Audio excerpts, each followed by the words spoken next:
সাভার সরকারি কলেজে একটা অনুষ্ঠান হচ্ছিল, সেই অনুষ্ঠানের জন্য দেখেন অনেক সুন্দর একটা গেট সাজানো হয়েছে, আর ছাত্রছাত্রীরা দেখেন অনেক সুন্দর করে সেজেছে। আর এই যে মাঠের মধ্যে দেখেন একটা গেট সাজানো হয়েছে এখানে ফটোশুট করার জন্য। আর কয়েকদিন পরে সাভার সরকারি কলেজে পিঠার উৎসব হবে, সেই অনুষ্ঠানগুলো আপনাদের সাথে শেয়ার করব ইনশাল্লাহ। আর এই যে এটা হচ্ছে সাংস্কৃতিক মঞ্চ, এখানে সব অনুষ্ঠান করা হয়। সাভার সরকারি কলেজটা অনেক বড়, এটা হচ্ছে কলেজের একটা বড় মাঠ, আর দুই পাশে দুইটা আরো মাঠ আছে। আর এইখানে ছাত্রছাত্রীরা ফটোশুট নিয়ে ব্যস্ত, সবাই দেখেন কত সুন্দর হয়ে সেজে এসেছে।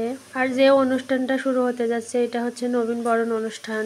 আজকে ইসলামের ইতিহাস বিভাগের নবীনবরণ উৎসব ছিল। অনেকগুলা ডিপার্টমেন্ট থাকার কারণে প্রতিদিন এক একটা ডিপার্টমেন্টের অনুষ্ঠান হয়। আর এখানে দেখেন ওর বাবাও একটু ফটোশুট নেওয়ার জন্য চলে গেল। আর ওখানে যখন ওর বাবা গেল ক্যামেরা চালু ছিল, তখন দেখেন সব স্টুডেন্টরা দৌড়ে গেল ছবি নেওয়ার জন্য। যাই হোক, সব স্টুডেন্টের মধ্যে কিন্তু আরিফ সাহেবকেও অনেক সুন্দর লাগতেছিল। সবার জন্য অবিরাম ভালোবাসা, আপনারা সব সময় সবার জন্য দোয়া করবেন। আমি আবারও বলতেছি, দেখেন ইসলামের ইতিহাস সংস্কৃতি বিভাগের অনুষ্ঠান এটা। আর এখানে দেখেন আমি আবারও দেখতেছি যে ছবিও তোলা নিয়ে সব স্টুডেন্টরা ব্যস্ত হয়ে পড়েছে। যাই হোক, ভিডিওটা আমাদের কেমন লাগছে আপনাদের অবশ্যই কমেন্ট করে জানাবেন। যদি ভালো লাগে অবশ্যই ভালোবাসা দিয়ে পাশে থাকবেন। আর আপনারা একবার হলেও সাভার সরকারি কলেজটা একটু ঘুরে যাবেন, অনেক সুন্দর। আল্লাহ হাফেজ।